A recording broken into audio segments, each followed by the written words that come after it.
మీ business ఏదైనా మీ ఊర్లో promotion చేయాలంటే అది సుమన్ టీవీతోనే సాధ్యం. ఇప్పుడే సంప్రదించండి. Hi hello viewers, welcome to Suman TV. నేను మీ అమర్నాథ్. ఈరోజు మనం విశాఖపట్నం భీమిలి నియోజకవర్గం పిఎం పాలెం 6వ వార్డులో ఉన్నటువంటి శ్రీ శ్రీ శ్రీ కళ్యాణ వెంకటేశ్వర స్వామి టెంపుల్ దగ్గర అయితే ఉన్నాము.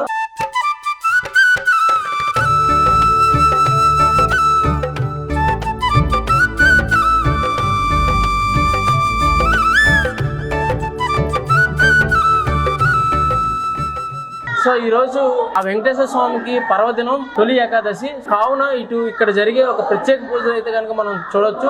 సో దీని గురించి మాట్లాడడానికి ఈరోజు మన ముందున్నారు శ్యామ్ సుందర్ ఆచార్య గారు. సార్ నమస్కారం అండి. నమస్కారం సార్. ఈ యొక్క వైభవం ఇటువంటి ప్రత్యేక పూజలు ఎలా నిర్వహిస్తున్నారు? ఈ యొక్క తులసిని ప్లేట్లో వేసి తీసుకెళ్తున్నారు, ఇక్కడ చూస్తుంటే దాంతో ప్రదక్షిణ చేస్తున్నారు.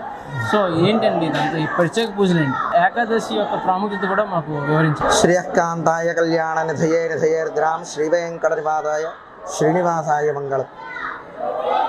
మన విశాఖ శ్రీ శారదాపీఠ పాలిత శ్రీభూతమేత శ్రీ శ్రీ శ్రీ కళ్యాణ వెంకటేశ్వర స్వామివారి దేవాలయంలో మనకి ఇవాళ అత్యంత ప్రాధాన్యమైనటువంటి ఆషాఢ శుద్ధ తొలి ఏకాదశి సందర్భంగా స్వామివారికి విశేషమైనటువంటి తులసి అర్చనాద కైంకర్యాన్ని మనం ఆఖరి పూజగా స్వామివారికి నిర్వహించడం జరుగుతుంది.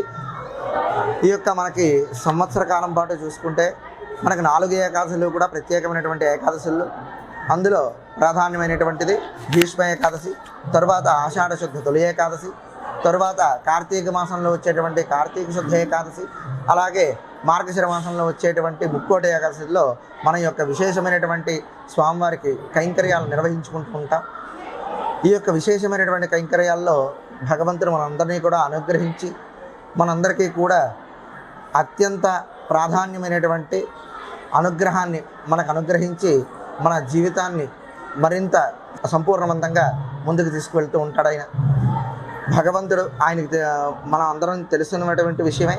ఇందుగలడు అందులేడని సందేహం వలదని భగవంతుడు అనేక రకములుగా మనందరినీ అనుగ్రహించడం కోసం వివిధ క్షేత్రాల్లోని ఆలయాల్లోని కూడా ప్రతిష్ఠ అయి మనందరినీ కూడా అనుగ్రహిస్తూ ఉంటాడు. ఈ యొక్క ఆలయంలో మనకి ఏ విశేషమైనటువంటి పూజలు చేసుకున్నప్పటికీ కూడా భక్త జనాలందరితో కూడా ఈ యొక్క తులసి మాలలు పట్టుకుని వారు తిరుగుతున్నారు కదా, అలాగే వారికి తిరుగుతూ స్వామివారి దగ్గర అక్కడ అర్చకులు అందుకుంటూ ఉంటాం. అర్చకులు అందుకున్నటువంటి తులసి ఏ పుష్పమాలైనా ఏవైనప్పటికీ కూడా ధనుర్మాసంలో కావచ్చు, అలాగే ఆషాఢ మాసంలో తొలి ఏకాదశి పూజల్లో కావచ్చు, ఏ విశేషమైనటువంటి పూజలు పెట్టుకున్నప్పటికీ కూడా స్వామివారి యొక్క భక్త జనాలందరి దగ్గర నుంచి కూడా వారి స్వహస్తాల పూర్వకంగా స్వామివారికి అందజేయాలనేటువంటి ఆక్షతో స్వామివారికి ఆ యొక్క పుష్పమాల కైంకర్యాలు కానీ తులసులు కానీ పళ్ళాలలో వాళ్ళ చేత ప్రదక్షిణ చేయించి లోపల దేవాలయంలో గర్భగుడి దగ్గర అందింపచేసి స్వామివారికి ఆ యొక్క పూజాది కైంకర్యాన్ని మనం స్వామివారికి సమర్పించడం జరుగుతుంది.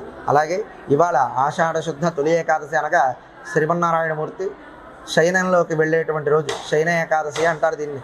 స్వామి యోగ నిద్రలోకి వెళ్ళి మరలా మనకి కార్తీక శుద్ధ ఏకాదశి నాడు నిద్రలేచి మనకి ముక్కోటి ఏకాదశి నాడు ఆయన దర్శనాన్ని ఇస్తాడు ముక్కోటి దేవతలందరికీ కూడా. ఇలాగ ఒక్కొక్క ఏకాదశికి ప్రత్యేకమైనటువంటి విశిష్టత ఉంటుంది. అలాగ మనం ఆషాఢ శుద్ధ ఏకాదశి నాడు స్వామివారికి ఈ యొక్క విశేషమైనటువంటి తులసి పూజాది కైంకర్యాన్ని ఘనంగా నిర్వహించబడుతున్నాం. ఇప్పటి వరకు కూడా స్వామివారి అనుగ్రహంతో ఏ కార్యక్రమం మనం తలపెట్టినప్పటికీ కూడా గత 22 సంవత్సరాలైన మొన్ననే బ్రహ్మోత్సవం 22వ బ్రహ్మోత్సవాన్ని నిర్వహించుకున్నాం. ఏ బ్రహ్మోత్సవం అంతకాలం కూడా 22 సంవత్సరాల పాటు కూడా ఏ విశేషమైనటువంటి పూజలు మనం నిర్వహించినప్పటికీ కూడా స్వామి చాలా అనుగ్రహంతో మనందరికీ చేత కూడా ఈ పూజాది కైంకర్యాలు చాలా దిగ్విజయంగా నిర్వహింపజేస్తున్నాడు. ఆయన అనుగ్రహం లేకపోతే మనం ఇంతవరకు చేసేటువంటి వాళ్ళం కాదు. అలాగే మనకి ప్రతి శుక్రవారం నాడు కూడా స్వామివారికి తిరుమలలో ఎలా అయితే అభిషేకం చేస్తూ ఉంటామో అటువంటి విధంగానే అభిషేక కైంకర్యాలు జరుగుతూ ఉంటాయి. ఉదయాన్నే సుప్రభాత సేవాది కైంకర్యాలు పూర్తి చేసుకుని గోత్రనామార్చనలు అన్ని వగైరా పూర్తి చేసుకుని శుక్రవారం నాడు అభిషేక కైంకర్యాన్ని అత్యంత వైభవపేతంగా నిర్వహించబడుతూ ఉంటుంది. అలాగే మనకి శనివారం నాడు సాయంత్రం స్వామివారికి ఆలయంలో దీపాలంకరణ సేవాది కైంకర్యం, అలాగే మనకి నిత్య అన్నదాన పథకం స్వామివారి యొక్క విశేషమైనటువంటి అనుగ్రహంతో మనకి సేవాది కైంకర్యాలన్నీ కూడా పెట్టుకుని చాలా దిగ్విజయంగా స్వామివారి అనుగ్రహంతో మనం ఇవన్నీ కూడా కార్యక్రమాలని ముందుకు నడిపించుకోగలుగుతున్నాం. జై శ్రీమన్నారాయణ.